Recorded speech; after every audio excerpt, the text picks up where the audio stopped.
The more we value things outside our control, the less control we have. Epictetus. Here's the hard truth, my friends. For the next 14 days, you're going to take back what you gave away: your attention, your energy, your peace. Short and simple hook. When you stop feeding what drains you, it starts craving you. That's the game. Hey folks, imagine this. You're a lighthouse on a dark coast. Ships don't see you because you're running around the shore, waving a flashlight and yelling, "Over here!" You're exhausted, soaking wet, and no one respects it. Now picture the flip. Calm, steady beam, same spot, no noise. The ships line up because the signal is rare and reliable. That is the 14-day scarcity sprint. You stop chasing with a flashlight and stand tall like the lighthouse. People navigate to what is steady, not to what is needy. Another picture for you. Think of your attention like oxygen. When you keep pumping oxygen into a small fire, it flares and smokes and burns you out. The second you turn the valve and step back, the flame has to feed itself or die out. Silence is that valve. Detachment is that turn. It's not cruel, it's control. Let's break a few lies right now. Lie number 1. Chasing proves you care. No, chasing proves you don't trust your value. Care is calm and consistent. Chasing is anxious and loud. Lie number 2. Silence is immature. No, my friends. Silence is what grown discipline sounds like. You're not ghosting, you're governing. Lie number 3. If I stop giving, I'll lose them. If your giving is the only thing keeping them near, you never had them. Marcus Aurelius said, "You always own the option of having no opinion." Today, we update it. You always own the option of no reaction. That option is power. And yes, we can have a little fun while we're at it. We're not building an igloo of cold shoulder here. We're building a spine. We're not doing drama detox just to look mysterious. We're doing it to feel peaceful. We won't be posting cryptic quotes or sending smoke signals like, "Notice me, but don't notice me." Nah, we'll live. We'll lift. We'll read. We'll build. We'll let real life do the talking. Dark psychology calls it loss aversion and the scarcity effect. The less available something is, the more the mind hunts it. Stoicism calls it self-command. You don't twist emotions, you master your own. When they can't predict you, they have to respect you. When they can't pull your strings, they start checking their own. Here's what's coming. 14 days of clean choices. You will stop reacting like a fire alarm and start acting like a thermostat. Calm, set, steady. You will trade late-night scrolling for early lifts, gossip for goals, overthinking for output. You'll be surprised how quickly your nervous system thanks you. The world around you will feel different because you'll be different. Epictetus again. No man is free who is not master of himself. That's the mission. Not to make someone jealous, but to make yourself whole. And yes, my friends, when your presence becomes rare and your purpose becomes loud, don't be shocked when curiosity wakes up on the other side. You didn't force it, you just stopped subsidizing their certainty. So, folks, stay with me. We're going to keep it simple, clean, and strong. You'll learn how to speak less, move more, and let your life send the signal. If you're ready to reset your value without games and without noise, press like, hit subscribe, and lock in. Drop this in the comments so your future self sees it later and smiles. I choose discipline. Stay with me. Number 1. Pattern. Interrupt. Cold silence. Clean cut. Discipline is destiny. That's the punch, my friends. Not luck, not charm, not chasing. Discipline.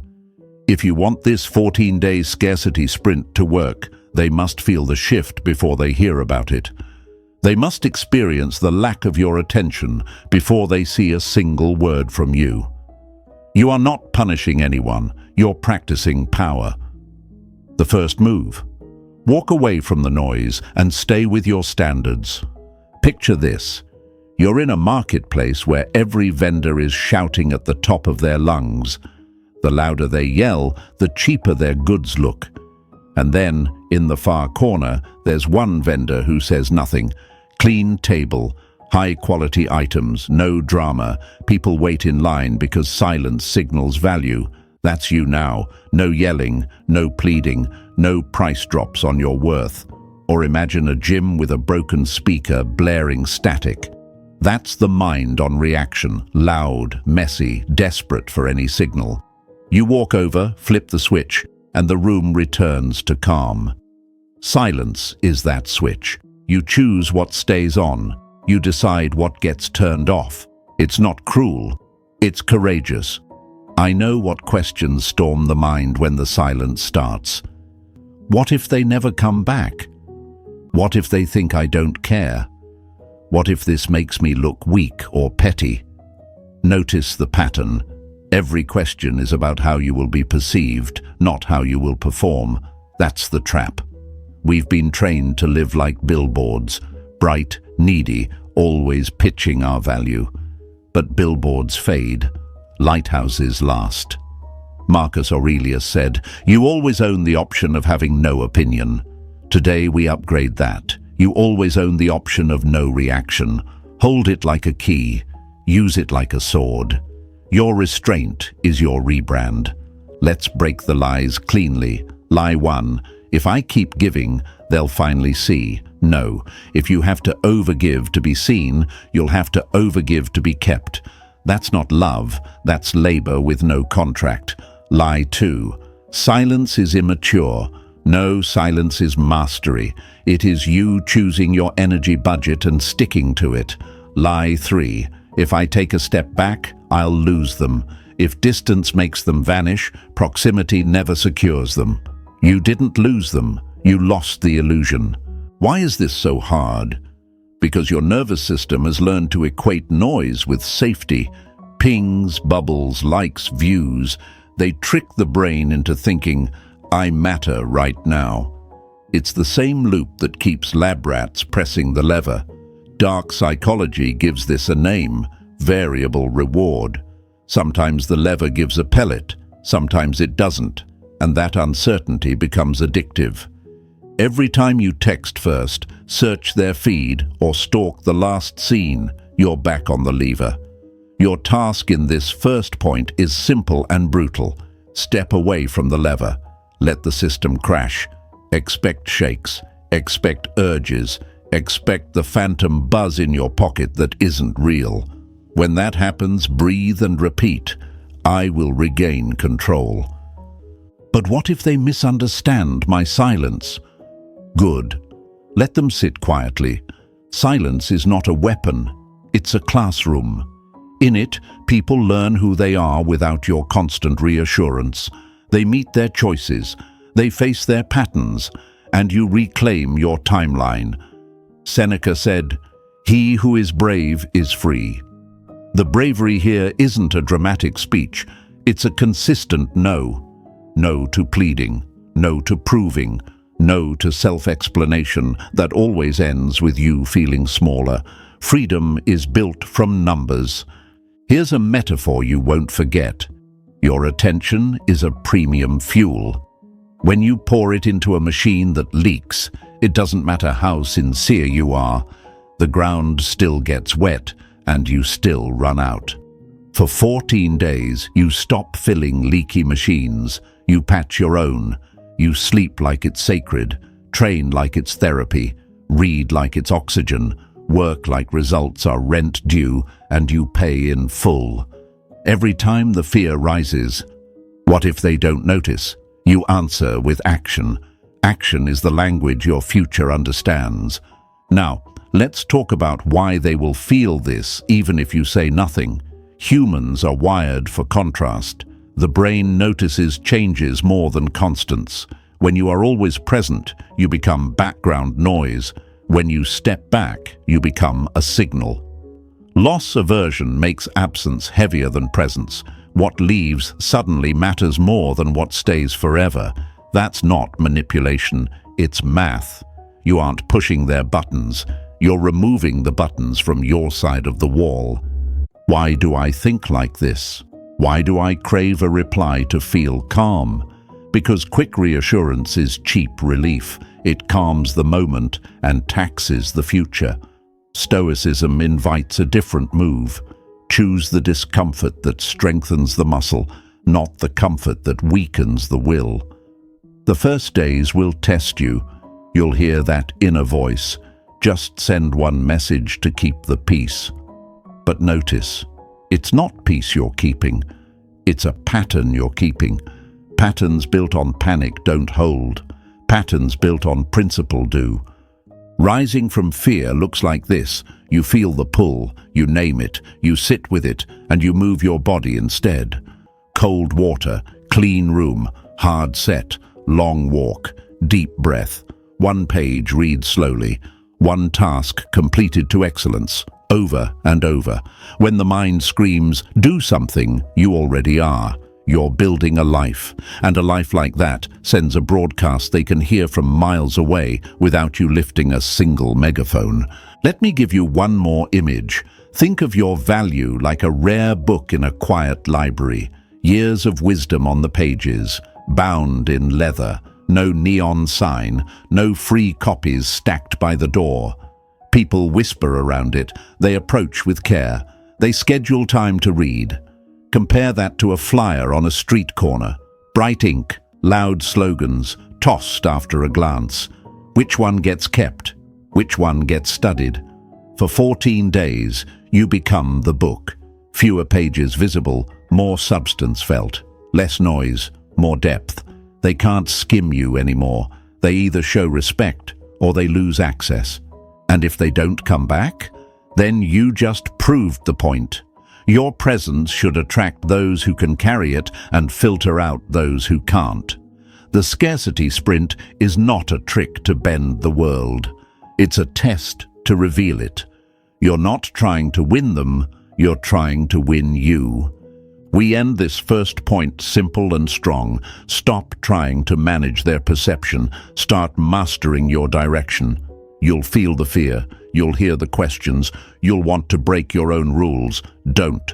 Be the lighthouse. Be the vendor in the corner. Be the rare book. Calm, steady, selective. That's how value returns. That's how respect rises. That's how obsession begins. On their side, not yours. Type your promise so the future sees it when you scroll back. I choose restraint. Write it in the comments. Show them with your actions. Show yourself in the mirror. Show the world with your results. Stay with me. Next, we'll turn absence into a mirror that teaches what words never could. Number 2. Absence is a mirror, explained. When you go quiet, you don't create emptiness. You create reflection. Your words used to cushion reality for them. Your quick replies softened the edges of their choices. Your explanations gave them something to argue with, and your attention acted like anesthesia. Take all of that away for this 14-day scarcity sprint, and the surface finally goes still, like a calm lake at dawn. And in that still water, people see themselves clearly. That's why silence feels loud. It makes the consequences audible. Without your reactions to distract them, they notice what they took for granted, the patterns they kept repeating, and the gap between how they acted and what they claimed to want. Think of your life like a premium gallery. When the doors are always open and anyone can touch the art looks ordinary. Close the doors, set hours, clean the glass, control the light, and the same pieces suddenly feel rare. Did the art change? No. The frame did. Your absence reframes you. It teaches, without a lecture, that your presence has rules, your energy has a budget, and access is earned, not assumed. Your brain will fight this at first. It's wired to chase pings, dots, and last seen because random little hits of attention trained it to press the lever again and again. That itch is normal. Don't scratch it. Feel it and move your body instead. Splash cold water, step outside for a quick walk, breathe slow and deep, read 2 solid pages, finish 1 meaningful task. Each time you do, you replace panic with pattern. That's self-command. Is silence punishment? No. Punishment tries to hurt. Silence here is a boundary that protects your peace and clarifies reality. Will they forget me? People don't forget what had weight. They forget what was free and constant. Scarcity makes weight visible. What if they misunderstand? Let them. The mirror isn't for spin, it's for truth. If they're capable of growth, you'll see it in steady behavior, not quick emojis. If they aren't, your stillness has already sorted that out. Bottom line, absence is your teacher and their test. You're not withdrawing love, you're withdrawing leakage. Keep the lake still, let the reflection do the work. Number 3, detachment creates value. Need is noisy, value is quiet. That's the hard edge, my friends. Detachment isn't coldness, it's calibration. When you stop chasing, you don't become less loving, you become less leaking. And the moment your energy stops spilling everywhere, its price rises. Think of a rare spring in a dry valley. When water gushes uncontrolled, the ground turns to mud and no one respects it. But when the flow is channeled, clean and gated, people arrive with containers and gratitude. Your attention is that water. Detachment is the gate. Hey folks, imagine you're a musician playing on a street corner 7 days a week, 12 hours a day. At first, a crowd gathers. Over time, you're just that background sound. People pass without listening because your presence is guaranteed. Now picture you playing a single announced set every Friday at 8 p.m. Same songs, same skill, different responses, lines form, phones come out, silence falls before the first note. Did your talent change? No, your availability did. Detachment is not disappearing, it's scheduling your presence on your terms. Scarcity is not a game you play with them, it's a promise you make to yourself. I will not devalue what I give by flooding the market.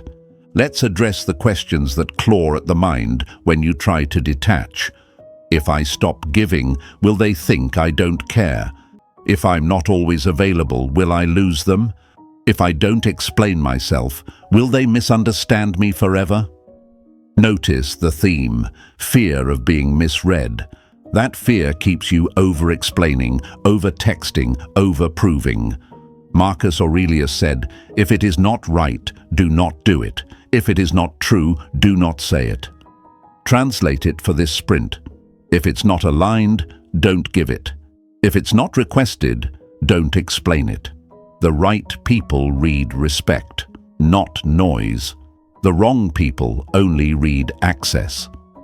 Here's the lie we're breaking. Closeness is measured by constant contact. No, closeness is measured by consistent character. Another lie, detachment means you're playing hard to get. No, you're learning to be hard to drain. Final lie, if I don't fight for them, I'll regret it. You'll regret losing yourself far more than losing anyone else. Seneca reminds us, he who is brave is free. The bravery here is dropping the illusion that you must perform to be kept. You are not a circus, you are a standard. Why is detachment so difficult? Because your nervous system is hooked on reassurance hits. Dark psychology calls it intermittent reinforcement, the slot machine effect. Sometimes your reaching gets a smile, sometimes a silence, and the randomness trains your brain to keep pulling the lever. Detachment means you step back from the machine and let the noise crash without you. Expect the itch, expect phantom notifications, expect your hand to float toward your phone like it has a mind of its own. When that happens, you breathe deep through the nose, long out through the mouth, and you ask the only question that matters. Does this action serve my standard or my panic? Choose a standard. Let me give you a metaphor you can feel. Picture your life as a high-rise under construction. Every time you chase, you abandon the elevator to sprint down 30 flights to argue with the neighbor about their music. Detachment is pressing the button to go up anyway. Let the noise exist. You build. You pour concrete in the morning, frame walls in the afternoon, wire lights at night. The building rises. From the street, they can't ignore it even if they try. That's the value. It doesn't bark. It towers. But won't they forget me if I detach? People forget what is cheap and constant. They do not forget what is rare and grounded. The scarcity effect isn't voodoo, it's basic attention economics. When access is unearned, it teaches people to take you for granted. When access is aligned with your standards, it teaches people to step up or step out. You're not punishing, they're choosing. Epictetus said, "Wealth consists not in having great possessions, but in having few wants." In practice, the less you need their reaction, the richer your presence becomes. Practically, detachment means you stop narrating your every move. You train and you don't post. You read and you don't quote. You work and you don't announce. Not because you're hiding, because you're busy living. You stop replying instantly, not out of spite, but because your mornings belong to your mission and your evenings belong to your recovery. You say no without an essay. You say yes with a calendar. Your time becomes a vault, your attention a currency, your presence an event. Watch how even your simplest text carries new gravity when it's no longer a flood. Add a little humor because we keep it human.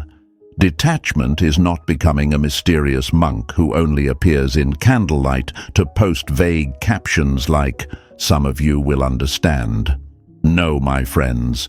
Detachment is being the adult who has a bedtime, a budget, a training log, and a purpose, and whose phone is not a remote control for their self-worth. It's drinking water, not drama. It's lifting iron, not lifting conversations beyond their expiration date. It's to-do lists, not to the moon fantasies. It's actually attractive because it's actually rare. Here's the quiet superpower you'll notice. Once you detach, you stop resenting. Resentment is the bill you get for giving beyond your limit. When you honor your limit, the bill never arrives.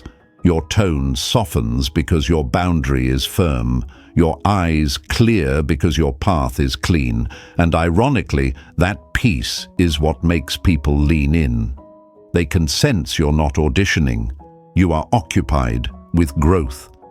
We close this section like a stamp on wet cement. Detachment doesn't shrink your heart, it sharpens your edge. It doesn't cancel your care, it calibrates your cost. You are not stepping away from love, you are stepping towards standards. When your presence is no longer guaranteed, your value is no longer questioned. Let the building rise, let the water be gated, let the Friday show sell out. That's how attention shifts from taking you for granted to taking you seriously. Write your line in the comments so you see it later, and keep it. I detach to elevate. Show them with your restraint. Show yourself with your routine. Show the world with your results. Stay with me. Next, we turn contrast into your ally, so every glimpse of you weighs more than 1,000 words. Number 4, the contrast effect.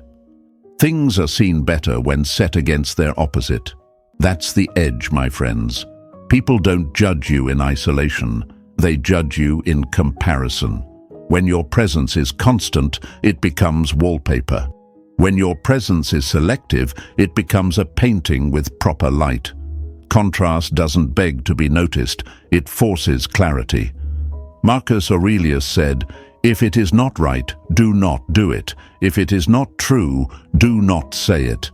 In this sprint, we update it. If it doesn't raise contrast, don't do it. If it doesn't signal direction, don't say it." Picture this. You enter a museum and see a masterpiece under harsh fluorescent lights, smudged glass and a crooked frame. You shrug and pass by. Then the curator resets the room. Clean glass, soft spotlight, straight frame, dark backdrop. Same painting, yet suddenly everyone slows down.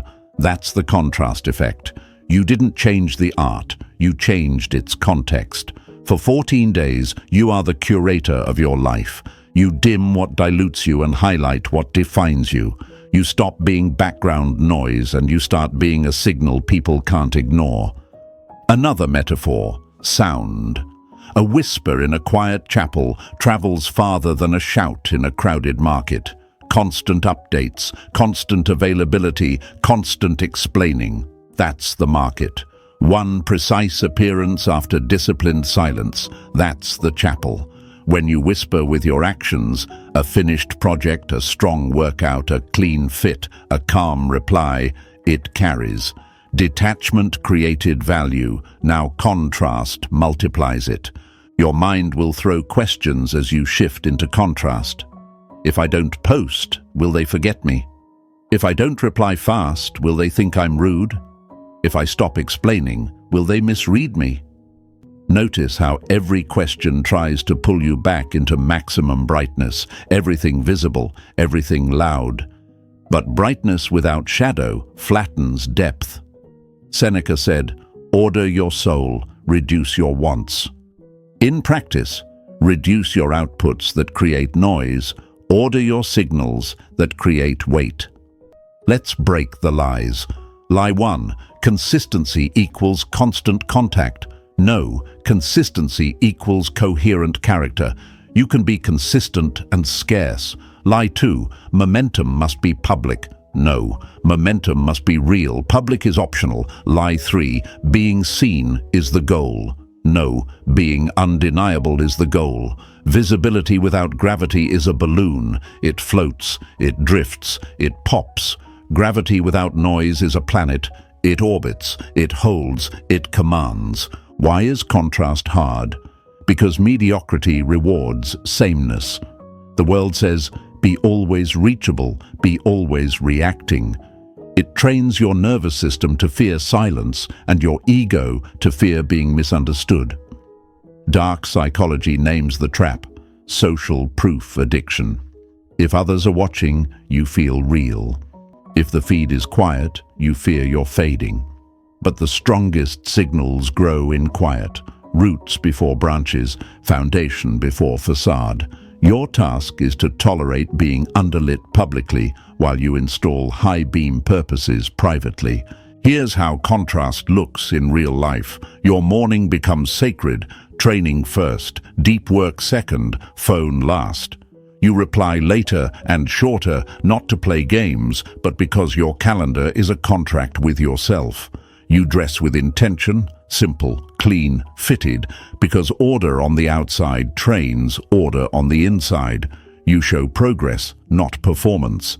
A shipped page, a logged run, a completed task. You remove flexing, hinting, baiting. A single honest signal against a canvas of silence makes more noise than 100 thirsty posts. Another image. Cooking. Salt without restraint ruins the dish. Salt at the right moment unlocks every flavor. Your attention is the salt. When you throw it everywhere, nothing stands out. When you place it precisely, everything stands up. The person who once skimmed you now has to stop and taste. What if they still don't notice? Good. The sprint was never about being noticed. It was about becoming noticeable by anyone with discernment, including you. Contrast trains you to see yourself without the filter of their reaction. It proves you can live aligned without applause. Paradoxically, this makes you more compelling because you are no longer auditioning. Here's a little humor to keep it human. Contrast isn't posting a black square and captioning, "Some will understand." That's theatrical fog. The contrast is, I lifted at 7, shipped at 9, read at noon, walked at sunset, and slept by 10. boring on paper, magnetic in person. The world can feel the calm weight of someone who's no longer jerking the wheel for every honk. When fear spikes, what if I'm being too distant? Run the test. Does this action reduce noise and raise signal? If yes, proceed. If not, pause. The point isn't to vanish. The point is to make every appearance costly. In time, in care, in craft. You become the Friday night set, not the street corner soundtrack. You become the gallery piece, not the gift shop postcard. You become the planet, not the balloon. And yes, folks, contrast exposes others too. In your steadiness, flaky energy looks flakier. In your quiet excellence, empty flexing looks emptier. You won't need to call it out. Comparison will. That's justice without judgment, reality doing the teaching. Epictetus again. We are not disturbed by things, but by the views we take of them. You are changing the view of you. Their view may follow, or it may not. Either way, your standard stands. We land this section with a simple line you can carry. Curate, don't clutter. Frame your life so the best of you is lit and the rest of you is being built. The attention you once scattered now becomes a spotlight you control. The less you flood, the more you influence. The less you explain, the more they consider. The less you appear, the more each appearance weighs. Write your anchor in the comments so you remember it when the noise calls you back. I choose contrast. Show them with selective presence. Show yourself with a disciplined routine. Show the world with undeniable results. Stay with me. Next, we'll open a loop on purpose and let uncertainty do the pulling for you. Number 5, the open loop. Unfinished stories haunt the mind. That's the punch, my friends. The brain isn't built to let loose threads lie. It keeps tugging, replaying, searching for the missing piece. Psychologists call it the Zeigarnik effect. Stoicism translates it to a simple discipline: say less, do more, and let the space tell the truth. The open loop isn't a trick. It's a boundary that invites curiosity without you begging for attention. When you stop closing every circle with explanations and reassurance, you create the cleanest magnet there is, unanswered why. Picture a movie that fades to black right before the final reveal. Credits roll. The theater lights come up. What happens?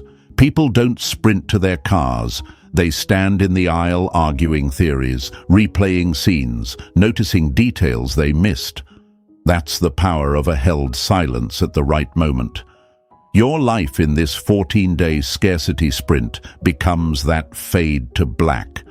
Action on the screen, calm in your posture, nothing extra in your dialogue, no grand declarations, no postmortems, just an unfinished chapter that forces reflection. Not because you're manipulating, but because you've stopped over-explaining. You let the work speak and the silence echo. Hey folks, imagine a master chef plating an elegant dish and then not announcing every ingredient. No neon arrow, no notice me garnish. Just balance, heat, texture, experienced, not narrated. Diners lean in, forks pause mid-air, conversations drop. The mystery heightens the flavor. You become that plate. Not cryptic, not coy, simply complete on your side and incomplete on theirs. The loop is open where it should be, in their head, not in your heart.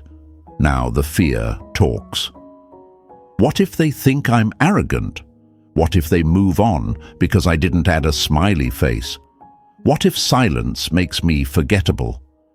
That fear is the old marketing department in your mind, insisting you must pitch yourself to be chosen. But my friends, neediness is loud, sovereignty is quiet. Marcus Aurelius said, "Waste no more time arguing what a good man should be. Be one updated for this sprint. Waste no time arguing what your value is. Live it and let the rest wonder." Let's break the lies cleanly. Lie 1. Leaving questions unanswered is rude. No, Leaving yourself unguarded is unwise. The open loop is not about withholding kindness, it's about withholding leakage. Lie 2. If you don't give closure, you're a villain. No, closure without accountability is just anesthesia. Silence creates the condition for accountability to rise. Lie 3. Mystery equals manipulation. No, mystery equals privacy plus momentum. Manipulation seeks control. Your open loop seeks clarity. You're not pulling strings, you're putting down the strings they use to pull. Why is this so hard? Because your nervous system has been trained to slam doors just to escape uncertainty. Better a bad answer than no answer, it whispers. But bad answers cost you long-term. They lower your price. They teach others you'll always fold. They collapse your frame. The open loop asks you to sit in the productive discomfort of not tidying everything. It's the gym for your tolerance. Reps look like this. You resist the urge to send the extra text. You resist the urge to explain the obvious. You resist the urge to perform availability. Each resisted urge builds a muscle called presence. Here's a metaphor to ground it. Think of a bookstore window at night. One lamp, one unfinished chapter on the stand, a pen next to a closed notebook. You can't read the ending, but you feel that something is being written. That's your life across these days. Small glimpses of genuine motion, weights racked, pages dog-eared, shoes dusty from a long walk, without the commentary. People don't chase noise, they chase narratives. Give them a narrative. He's building. Let their mind supply the rest. That's pull, that's gravity. But what if they never ask? Then you learn the most valuable lesson. Your life cannot revolve around a reaction. The open loop serves you first. It quiets the compulsion to over-disclose. It protects the sacredness of work done off-camera. It restores a boundary that makes your eventual words carry weight. If curiosity rises on the other side, good. It did so honestly. If it doesn't, you still won. You became the person who lives, not the person who begs to be seen living. A little humor because we keep it real. The open loop is not you posting a blurry latte with the caption, "Some will get it." That's theatrical fog. The open loop is you leaving the gym at 7 a.m., phone in pocket, no selfie, but the next time you appear, your shoulders are speaking for you. It's you closing your laptop on a finished chapter and walking to the sunlight without tweeting, "Finished a chapter." It's doing the thing and letting the silence carry the resonance. Practically, here's how it feels. You send fewer messages and each one is cleaner. You decline with one sentence, not an essay. You show up in person with steadiness, not status updates. You allow pauses in conversation instead of nervously filling them. You stop pre-answering questions no one asked. You don't bend your schedule to prove you're easy. You protect your schedule to prove you're real. The loop stays open because the work stays ongoing, and you refuse to rush your own becoming to soothe someone else's impatience. Epictetus reminds us, first say to yourself what you would be, and then do what you have to do. The open loop is that vow in action. First decide, I will be a man whose life explains him. Then do, I will build quietly, appear briefly, and leave space respectfully. The rest will sort itself out. Those who can meet you at depth will step into the silence with substance. Those who cannot will drift toward louder rooms. Either way, your peace holds. We land here with calm conviction. The open loop teaches patience, invites curiosity, and protects dignity. It breaks the habit of overexposure and replaces it with earned exposure. Your life becomes the page they keep returning to, not because you begged, but because you built, because you breathed, because you didn't rush the ending. Write your anchor in the comments so your future self sees it and smiles. I honor the gap. Show them with restraint. Show yourself with momentum. Show the world with results. Stay with me. Next, we'll craft the controlled glimpse, a single appearance that says everything without you saying a word. Number 6, the controlled glimpse. Power is felt, not explained. That's the line, my friends. After days of clean silence and an open loop, you don't break the spell with a speech. You tighten it with a single disciplined appearance. The controlled glimpse is not a performance. It's proof. It's a frame where your life speaks and your mouth stays calm. Think of it like a door opening just enough to show the light inside, then closing again before the crowd can wander in with muddy shoes. Presence without pursuit. Signal without spin. Hey folks, picture a stage where the curtain lifts for 10 seconds, the orchestra tuned, the lights warm, the conductor poised, and then the curtain falls. No fanfare, no over-explaining. Everyone in the seats leans forward. That lean is what you're after. Or imagine a luxury watchmaker who reveals a movement through a sapphire window. One precise view of the craft, not a dismantled table of parts. The glimpse is curated, not chaotic. It says, I'm building, not please look at me. Naturally, the mind tries to hijack this moment. If I show up, shouldn't I clarify something? Should I drop hints so they know I'm okay? Should I let them know I'm open to talk? Notice the urge to direct their reaction. That's old marketing anxiety, not new mastery. Marcus Aurelius gives you the spine. Waste no more time arguing what a good man should be. B1 translated here. Waste no more time angling for a good impression. Live one. The glimpse is a living receipt, not a pitch deck. Let's break the lies before they break your frame. Lie 1.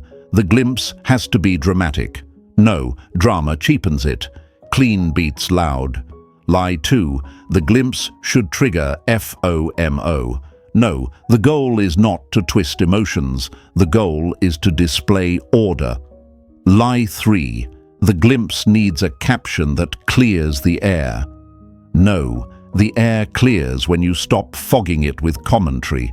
Your job isn't to shepherd their feelings. Your job is to shepherd your discipline.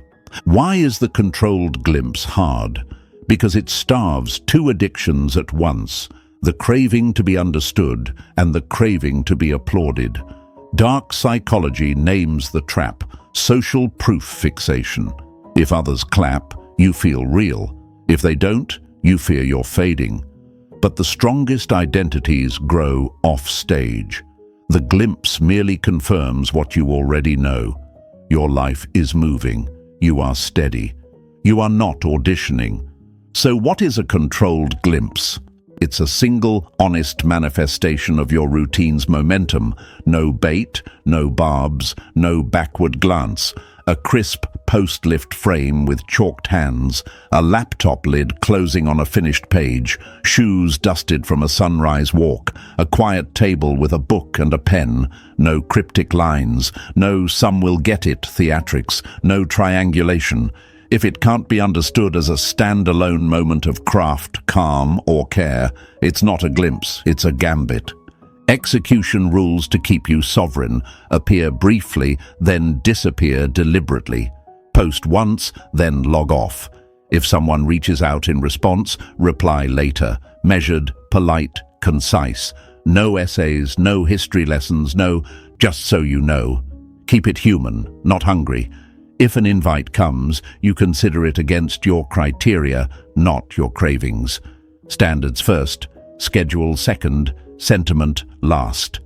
Epictetus would smile. First say to yourself what you would be, and then do what you have to do. You already said it in the silence. Now do it with the glimpse, a metaphor to anchor you. Think of your presence like perfume. Too much and the room winces. Just enough and the room notices. The controlled glimpse is the just enough. Another, salt in cooking. A pinch at the right moment unlocks flavor. A handful ruins dinner. Your attention is that pinch. The glimpse is that moment. You are not seasoning for their taste buds. You are cooking to your recipe. But won't they miss the message if I don't make it obvious? The message is the obvious. You are living. You are calm. You are consistent. Their mind, primed by days of scarcity and open loops, will fill in what it needs to feel. That's not manipulation. That's psychology running on natural rails. If they are capable of depth, they will approach with respect. If not, they will demand a spectacle. Either way, your frame holds. Keep a little humor because it keeps you honest.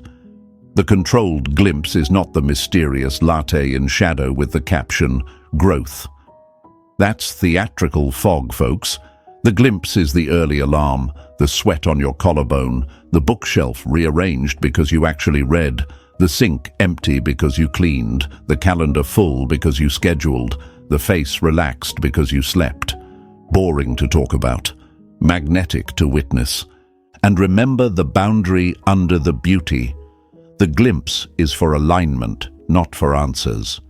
You don't owe a debrief. You don't owe a mood. You don't owe an explanation of who you were with or why you were there. Privacy plus momentum equals mystery. Mystery plus consistency equals gravity. Gravity plus standards equals respect. Respect plus time equals peace. That's the chain you're forging. We land this with steel in the velvet. The controlled glimpse says, I am present and I am not pursuing. It says, access is earned, conversation is invited, not dragged out of me, not squeezed from me. It says, I'm proud of my routine and I'm protective of my quiet.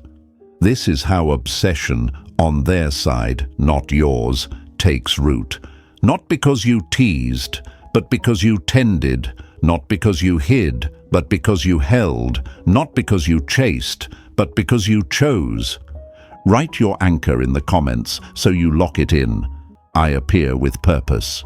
Show them with your poise. Show yourself with your plan. Show the world with your progress. Thank you for watching.